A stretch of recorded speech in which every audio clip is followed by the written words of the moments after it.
ಎಲ್ಲರಿಗೂ ನಮಸ್ಕಾರ. ಇಂದು ನಾವು ನಿಮಗೆ ಅರಳಿ ಮರದ ಎಲೆಯ ಮುಖಾಂತರ ಮಾಡುವ ವಶೀಕರಣವನ್ನು ತಿಳಿಸಿಕೊಡುತ್ತಿದ್ದೇವೆ. ಈ ತಂತ್ರವನ್ನು ನೀವು ಮಾಡುವುದರಿಂದ ನೀವು ಇಷ್ಟಪಟ್ಟವರನ್ನು ನಿಮ್ಮ ಕೈವಶ ಮಾಡಿಕೊಳ್ಳಬಹುದು.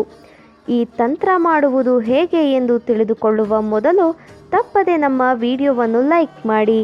ಹಾಗೂ ನೀವಿನ್ನೂ ನಮ್ಮ ಚಾನಲನ್ನು ಸಬ್ಸ್ಕ್ರೈಬ್ ಮಾಡಿಲ್ಲ ಅಂದರೆ ಈ ಕೂಡಲೇ ಸಬ್ಸ್ಕ್ರೈಬ್ ಬಟನ್ ಮೇಲೆ ಕ್ಲಿಕ್ ಮಾಡಿ. ಹಾಗೂ ಪಕ್ಕದಲ್ಲೇ ಬರೋ ಬೆಲ್ ಐಕಾನ್ ಮೇಲೆ ಕೂಡ ಕ್ಲಿಕ್ ಮಾಡಿ. ಈ ತಂತ್ರವನ್ನು ಮಾಡುವುದಕ್ಕೆ ಅರಳಿ ಮರದ ಎಲೆ, ಕೆಂಪು ಮಾರ್ಕರ್ ಪೆನ್ ಹಾಗೂ ಸ್ವಲ್ಪ ಕುಂಕುಮ ಬೇಕಾಗುತ್ತದೆ.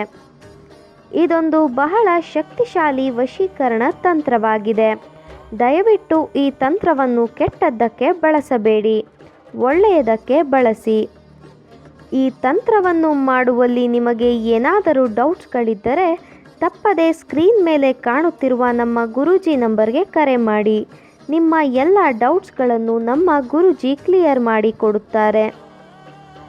ಮೊದಲಿಗೆ ಅರಳಿ ಮರದ ಎಲೆಯ ಮೇಲೆ ನೀವು ಯಾರನ್ನ ವಶೀಕರಣ ಮಾಡಿಕೊಳ್ಳಬೇಕು ಅಂತ ಇರ್ತೀರಾ ಅವರ ಹೆಸರನ್ನು ಬರೆಯಬೇಕು. ನಂತರ ಪ್ಲಸ್ ಚಿಹ್ನೆಯನ್ನು ಬಳಸಿ ನಿಮ್ಮ ಹೆಸರನ್ನು ಬರೆದುಕೊಳ್ಳಿ. ಅದಾದ ಬಳಿಕ ಎಲೆಯ ಹಿಂಭಾಗದಲ್ಲಿ ಸ್ವಸ್ತಿಕ್ ಹಾಗೂ ಓಂ ಚಿಹ್ನೆಯನ್ನು ಬರೆಯಬೇಕು. ಈ ಒಂದು ತಂತ್ರವನ್ನು ನೀವು ಶುಕ್ರವಾರದ ದಿನದಂದು ಮಾಡಬೇಕು ವೀಕ್ಷಕರೇ. ಎಲೆಯ ಮೇಲೆ ಚಿಹ್ನೆಗಳನ್ನು ಬರೆದ ನಂತರ ಎಲೆಯನ್ನು ಪುಟ್ಟದಾಗಿ ಮಡಚಿ ಕೆಂಪು ಅಥವಾ ಹಳದಿ ದಾರದಿಂದ ಕಟ್ಟಬೇಕು. ಅದಾದ ಬಳಿಕ ನಾವು ಸ್ಕ್ರೀನ್ ಮೇಲೆ ತೋರಿಸುತ್ತಿರುವ ಈ ಒಂದು ಮಂತ್ರವನ್ನು ನೀವು 108 ಬಾರಿ ಪಠಿಸಬೇಕು. ಮಂತ್ರವನ್ನು ಪಠಿಸಿದ ಬಳಿಕ ಎಲೆಯನ್ನು 1 ದಿನಗಳ ಕಾಲ ನಿಮ್ಮ ಬಳಿಯೇ ಇಟ್ಟುಕೊಂಡು ನಂತರ ಆ ಎಲೆಯನ್ನು ಹರಿಯುವ ನೀರಿನಲ್ಲಿ ಬಿಟ್ಟು ಬಿಡಬೇಕು.